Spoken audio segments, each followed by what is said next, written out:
Tillage, defined as the physical manipulation of soil for the purpose of crop production, is an important age-old part of most production systems and particularly of high-value vegetables. In this video, we'll look at the main reasons farmers rely on tillage, the different types of tillage practices, the machines that are frequently used in common tillage systems, and finally, innovative reduced disturbance tillage approaches that some California vegetable farmers are now developing.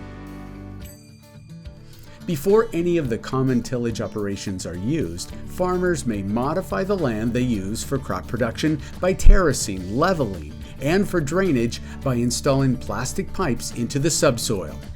Leveling is done to create flat or slightly sloped fields using graders or scrapers. Plastic drainage pipes may sometimes be installed in the soil to facilitate drainage and to prevent waterlogging in the crop's root zone. These drainage pipes are typically installed 6 to 8 feet down in the soil. It is estimated that more than 500,000 acres of California's central San Joaquin Valley have been tiled. Tillage systems that are used for vegetable production generally describe the nature and sequence of tillage operations used in preparing a seedbed for planting. They differ in the degree of soil stirring or disturbance and in the nature of the finished product. Traditional or conventional tillage refers to the sequence of operations most commonly or historically used in a given field to prepare a seedbed to produce a given crop. Conventional tillage, which varies widely across regions, has also been defined by the USDA NRCS as involving the incorporation of most crop residues and thus leaving less than 30% of the soil surface covered by residues at planting time. Tillage system alternatives have been described over the years in a variety of often vague and nondescript ways by using terms such as minimum, reduced, or conservation tillage. Rather than perpetuating the use of these imprecise descriptors, greater accuracy can be achieved by providing explicit lists and descriptions of tillage equipment and operations that are used as part of a particular alternative approach. Conventional tillage may be characterized as involving either primary or secondary tillage operations. Primary tillage is generally deeper than secondary tillage, leaves the soil surface relatively rough, and inverts, cuts, or shatters the soil. Whereas secondary tillage typically follows primary tillage, is shallower, and results in a more finished, smooth, or firmer and uniformly sized seedbed. Vegetable harvest equipment and infield trailers into which harvested vegetables are loaded can be quite heavy, often over 20 tons in weight, and can result in significant soil compaction. If harvesting is done when the soil is wet to meet contracted delivery agreements or market demand, this compaction can be severe and may actually result in large, deep ruts that present problems for subsequent planting operations, jeopardizing the growth of the next crop. Alleviating compaction, as well as incorporating residues back into the soil so that they break down and decompose before the next crop is planted, are primary reasons why conventional tillage has been widely utilized for most vegetable production fields in California over the last 100 years. A typical sequence of post-harvest conventional tillage operations might include the following implements or pieces of equipment to achieve the goal of preparing good seedbeds for a subsequent crop. Producing optimal seedbeds involves mixing or the full incorporation of residues from previous crops.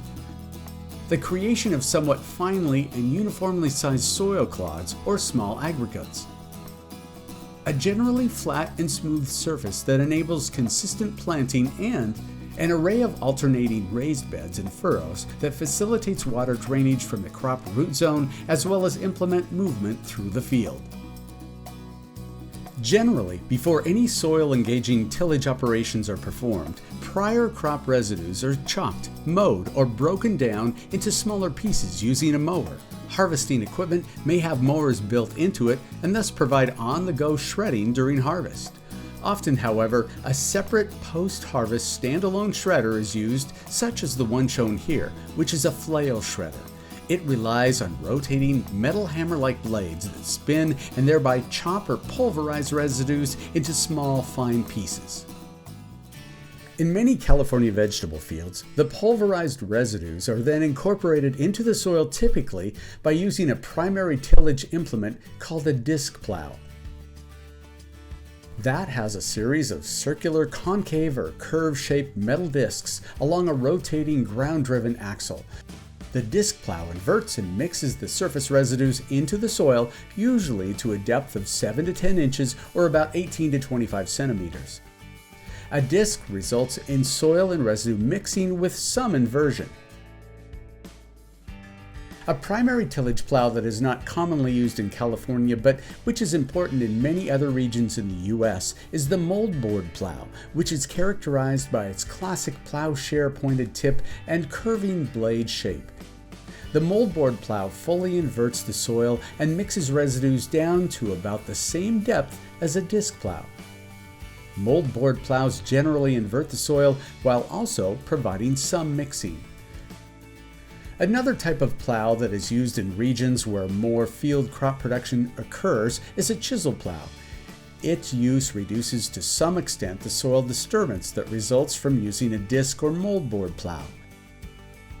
The chisel plow consists of a series of tension-action curved shanks that move through the soil, loosening it and shallow mixing residues into the upper layer of the soil.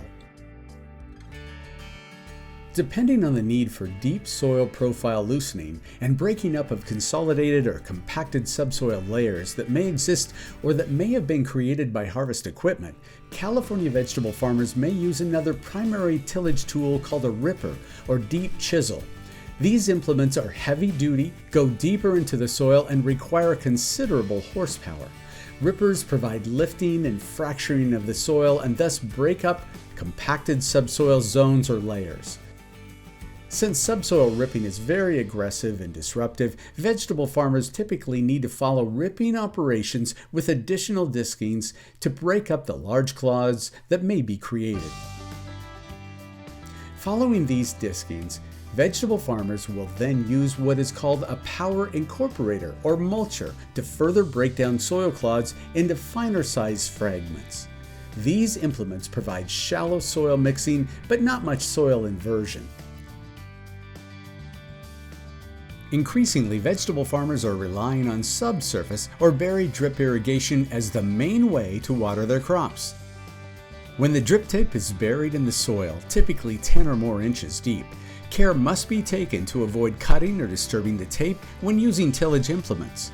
Farmers rely on global positioning systems or GPS to guide their tractors and implements in straight lines so that the wheels of the tractors are always in the furrow or traffic zones, a practice referred to as controlled traffic farming. They also rely on minimum tillage practices that result in the minimum residue mixing and loosening of the soil, but do so utilizing minimal passes through the field. GPS systems allow farmers to drive the exact paths in a field year after year, thereby preserving what are called undisturbed crop growth zones where the drip tape is buried.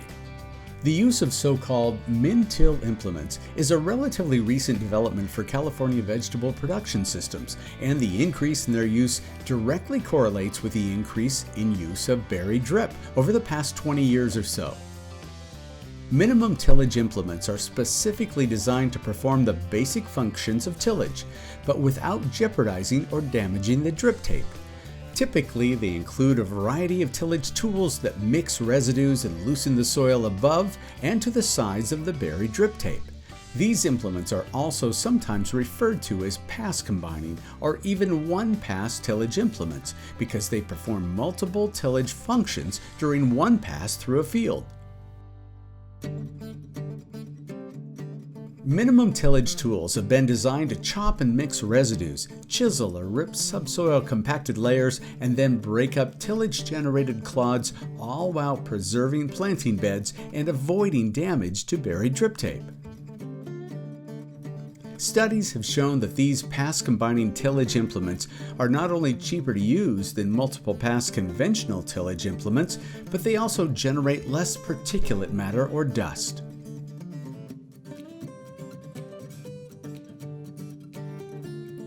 In recent years, variations of the pass combining types of tillage implement have become available, such as the Eliminator of Wilcox Agri-Products and the Optimizer of One Pass Tillage. These are large implements, but they can be used in vegetable fields that have buried drip tape if they are run shallowly to mixing in residues and break up soil clods. The result flat soil surfaces can then be bedded up using GPS so that the beds are over the subsurface drip lines. Today, there are a wide range of minimum till or reduced pass tillage programs that vegetable farmers use to prepare their fields for their next crops. However, combinations of different implements, such as the use of a conventional furrow ripper to break up compaction due to tractor movement through the field, followed by the use of bed-preserving minimum tillage implements, are sometimes used. It is important to realize that during much of the past 100 years in California, tillage in vegetable production fields was largely unchanged from the basic core conventional practices of chopping, disking, ripping, redisking, preparing beds, and mulching, all done to prepare finely structured, consistent seed beds for planting. It has been only during the past 15 or so years that major innovations and transformations in tillage management for vegetable production have been achieved.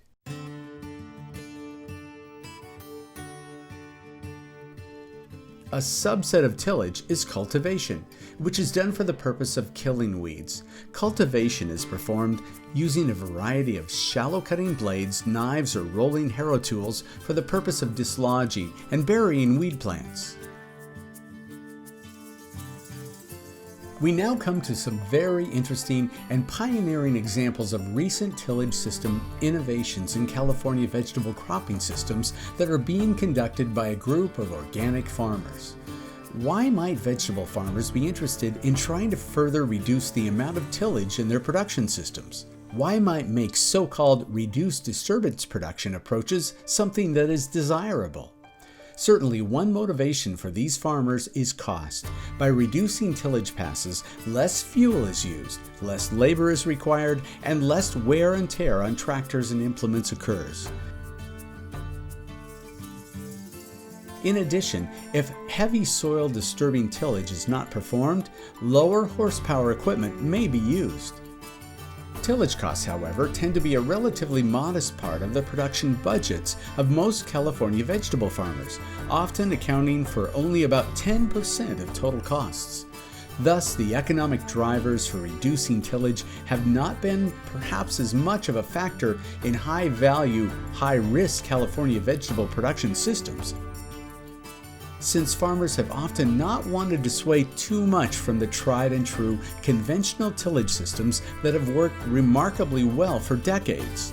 However, ranking equally with economics is the goal of California farmers to do what they can to improve the functioning or health of their soils.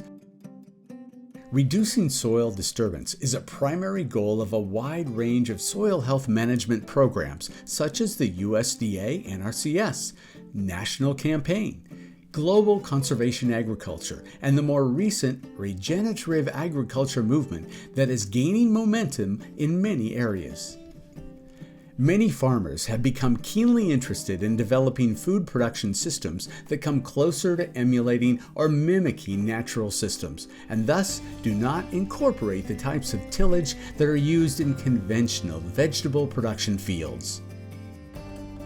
A variety of reduced disturbance tillage approaches are being evaluated and developed by this group, and while there are plenty of challenges, including assuring adequate nutrient availability to their crops while managing weeds using reduced disturbance techniques, they are making progress and are widely sharing their experiences. Since organic farmers rely to a major extent on the use of cover crops for nitrogen availability and soil improvements, managing and terminating cover crops organically without herbicides has been a focus of this group. Timing the cover crop termination operations of mowing, rolling, and in some cases providing vertical tillage to slice and dislodge plants from the soil have been important strategies to avoid cover crop regrowth. Establishing vegetable crop plant stands using reduced disturbance methods has also been a major goal for these farmers. They recognize the well-documented benefits of generating and preserving surface residues to reduce soil evaporation, preserve moisture, cool the soil, and providing habitat for soil micro and macro fauna. I mean, look how nice the soil is. Yeah, but that's true of your whole farm, too. Well, but I mean, it is different if you till it. No, You till it and you know, it still is. I mean, it's going to be nice. After any cover crop, it's going to be nice. Yeah. But is it going to be this nice? I don't think it's going to be quite this nice. It'll be nice, but not this nice. No, that's amazing. They are experimenting with various strip tillage and no tillage approaches for establishing their vegetable crops. So these gators, we use an 80-inch bed or 440s, whatever you want, can move it. And the idea is these gators, when this blades can open the trash, and this chisel can loosen the middle for planting either tomatoes, watermelons, melons, all the transplant. I mean, we want it. Strip tillage involves the creation of a strip or band of shallowly tilled soil into which seeds or transplants are sown or planted.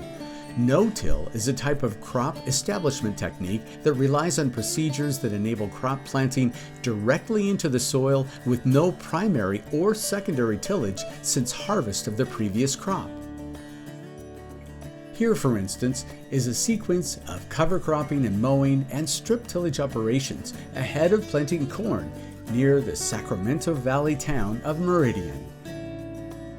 And here is a sequence showing cover crop mowing, the use of a coulter or cutting disc to chop the cover crop, and strip tillage ahead of transplanting. This is the 80-inch real liquid tillage cultivator. And the front we have the roll crimper call for chop the veg. In the vertical tillage behind, we have a stray blaze for cut the finish cut the veg, so maybe they don't grow back. This group of farmers who are trying various reduced disturbance tillage techniques in their vegetable systems have so far encountered some real challenges in terms of their ability to match productivity standards of their conventional tillage systems. Work is very much ongoing, but so far, major hurdles seem to be associated with providing crop nutrients and particularly nitrogen to their vegetables when lower intensity tillage approaches are used. While there have been efforts aimed at developing reduced disturbance tillage production systems for vegetables, particularly since the 1990s, and including the monumental work of Drs. Arif Abdulbaki of the USDA ARS in Beltsville, Maryland, and Ron Morse of Virginia Tech, this particular group of very innovative farmers is now working quite hard to bring together the challenging pieces of the reduced disturbance production systems puzzle in rather astonishing ways. Additional information about tillage in California crop production may be found in a variety of publications and videos that are available at our CASI, or Conservation Agriculture Systems Innovation Center's website. There are several videos available about the Organic Farmers Group on our YouTube channel. It is impossible to capture the full range of tillage practices and alternatives that have been and are being used by farmers in their vegetable fields in California.